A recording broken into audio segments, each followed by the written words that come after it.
Саламатсыздарбы, урматтуу телекөрүүчүлөр. Парламент бүгүнкү жыйын алгачкы маселесин Ош базарындагы жана Жалал Абад шаарынын базарында болгон өрт кырсыктарынын кесепеттерин талдоо менен баштады. Бул боюнча депутаттардын пикирлери. Өрт коопсуздугу боюнча маселе каралып атпайбы? Ошондо Ички иштер министрлигине тиешелүү дагы суроолор берилди. Негизинен райондук жана аймактык кызматкерлерге гана мүнөздүү болуп калып атат да, эмне себептен жоопкерчилик тартылган эмес деп. Бул жерде азыр негизги версиясын поджогдоп атпайбы? Бул атайлап өрттөлгөн, атайлап кылынган кылмыш чыгып атат да. Бул атайлап өрттөлгөн кылмыш болсо, бул түстөн түз буга МВД жооп берет. МВДнын бул ошол жерде УВДлары бар, Ленинский УВДсы бар, участковыйлар бар. Ошо Ленин районунда Ош базарынын ичинде начальник милициясы бар, анын орун басарлары бар, чамбабошниктери бар. Бул деген жөндөн эле шалак кылып калган да. Муну МВДнын начальник ГУВД ошолор буда бүгүнкү күндө бүт бар ушулар күнөөлүү тийиштүү иштерде ушуларга чараны түп-түз колдонуш керек. Жолбосо муну МЧСке которуп, анан бөлөк жакка которуп, анан кийин ошо элдерге акча беребиз деген болбойт да. Бир поджог боло турган болсо ошолордон сураш керек. Айнур Тойчуевна, мынакей көбүнчө аялдардын ишкердик кылуусу соода саттык менен байланыштуу да. Ушул жабыркагандар сиздер менен жолугуштубу? Эртең менен жолуктум. Чындыгында азыр мына өзүңөр да көрдүңөр, буяка жогорку кеңеш, кечээ жогорку кеңештин төрагасы менен да бүгүн пленардык жыйынга дагы бир топ аялдар келишти. Чындыгында баягы майда сатык соодада микрокредитный компаниялардан, банктардан кредит алып, ушул аялдар соода сатыкты жүргүзүшөт. Ошон үчүн мен ойлойм, бул маселеде бир сөзсүз мамлекет тарабынан аларга сууда 5% сууда берилиш керек. Анткени бул карыз биринчи иреттен алар баягы өзүнүн кичинекей бир квартирасынбы же үйүн коюп ошону кредит алып баягы өзүнүн бизнесин кичинекей бизнесин жүргүзүп жаткан аялдар. Бүгүн эртең менен сүйлөштүм. Сөзсүз жардам бериш керекпиз. Анткени мына мен билем 2010 жылы дагы көптөгөн баягы майда магазиндер, киоск күйүп кеткенден кийин ошол жерде дагы аялдар кийин аябай оор болот экен, үй бүлөгө да таасир болот экен. Мына кичине кредит алып жүргүзүп, соодасын жүргүзгөндөн кийин баягы күйүп кеткенден кийин үй бүлөдө да чыр чатак чыгат экен. Балдар дагы стресс болот экен. Мына күнүгө баягы банктан келип, качан эмени үйдү бошотосуңар, качан кредитти төлөйсүңөр деген үйдөгү дагы мындай бир атмосфера бузулат. Ошон үчүн мен ойлойм, сөзсүз жардам бериш керекпиз, мамлекет жардам бериш керек. Ушул өрт кырсыктардын негизинен ЧСП же бул катардагы эле кырсыкпы деп айтып атышпайбы? Сиздер социалдык комитет катары ушул маселени талдап көрдүңүздөрбү? Жок, комитетте биз бул маселени караганыбыз жок, бирок мен башка маалыматым боюнча баягы фракцияда да премьер-министр келип бизге отчетун берип атканда ошондо суроолор болду. Болгондо анан премьер-министр бир маалымат берди. Министр дагы маалымат берди. Бул умышленный поджог деп, себеби өрт 3 жерден чыгып атат да. Анан 3 жерден чыгаттан сразу мындай күчөп кетти. Это умышленный поджог. Анан менин оюмча мындай эле болуп атат. Эми сөздүн ачыгы да. Сөздүн ачыгы ал базардын ордуна супермаркет курабыз деп атса керек да. Супермаркетте эми жанагындай доход көбүрөөк да. Эгерде базар бир эле катар болуп, бир эле этаж болуп, мындай доход берип атса, супермаркет 5 этаж куруп койсо, анда 5 эсе доход көбөйөт. Ошого ошол жердин ээлери, базардын ээлери элди көчүрө албай, анан кийин ошондой кадамга барып атабы деген бул эми менин жеке оюм. Ошол маселени караш керек, себеби 3-чү жолу чыгып атат, бул жөндөн чыккан жери жок. Аны сөзсүз изилдеш керек. Анан кийин МВДге претензия коюшуп атат депутаттарчы, бул туура.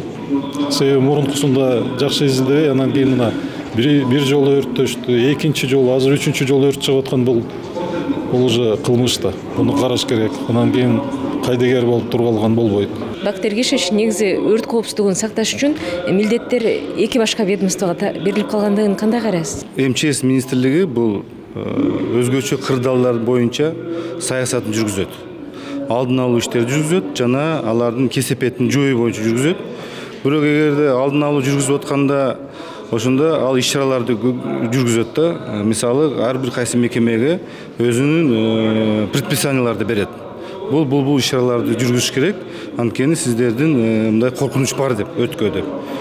Ал иш-чараны башка мамлекеттик орган жүргүзүп атат да. Ошондон бул жерде мындай бир байланыш жок болуп атат да.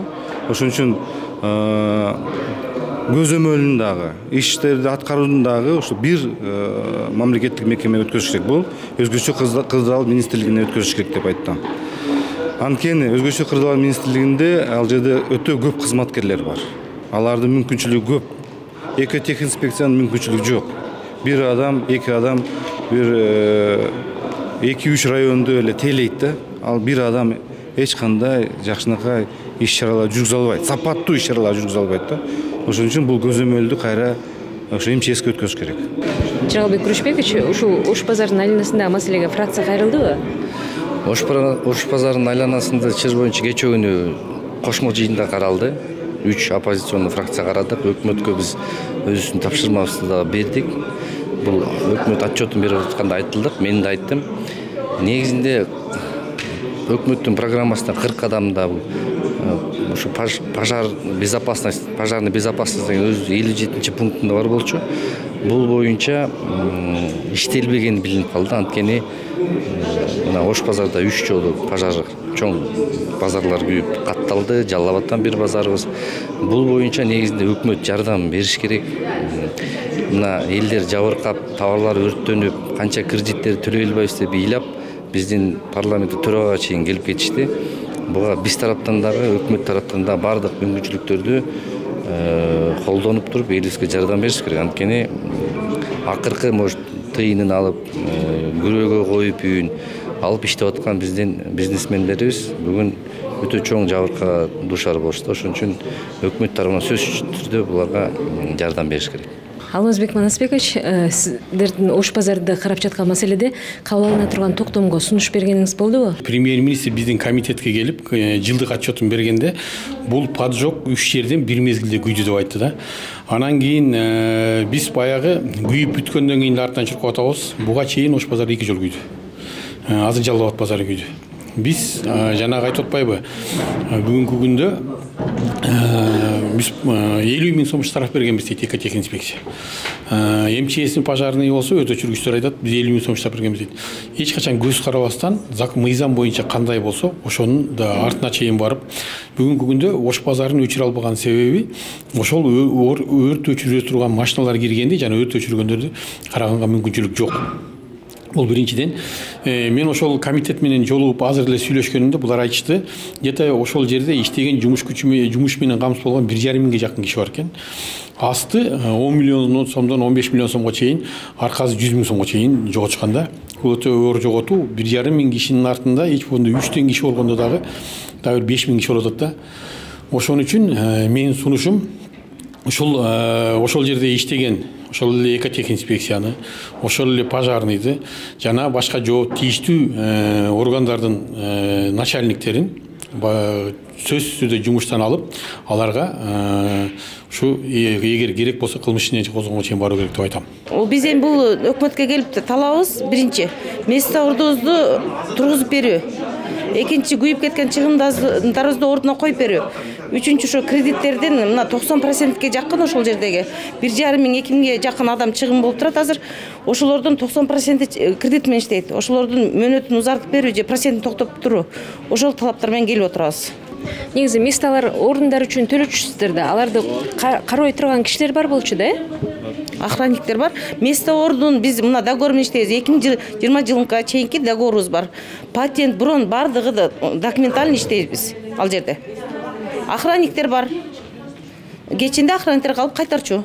Жогорку Кеңештин бүгүнкү жыйынында каралган маселе Ош жана Жалал Абад шаарларынын базарларында болгон өрттүн кесепеттери жана аны жоюу шарттары боюнча маселе болду. Андыктан Жогорку Кеңештин депутаттары жыйындагы талкуудан кийин жабырлануучулар менен дагы жекеме-жеке жолугушуп, алардын пикирлерин угушту. Ушуну менен күндүн тартибинде программасы жыйынтыкталат. Саламатта калыңыздар.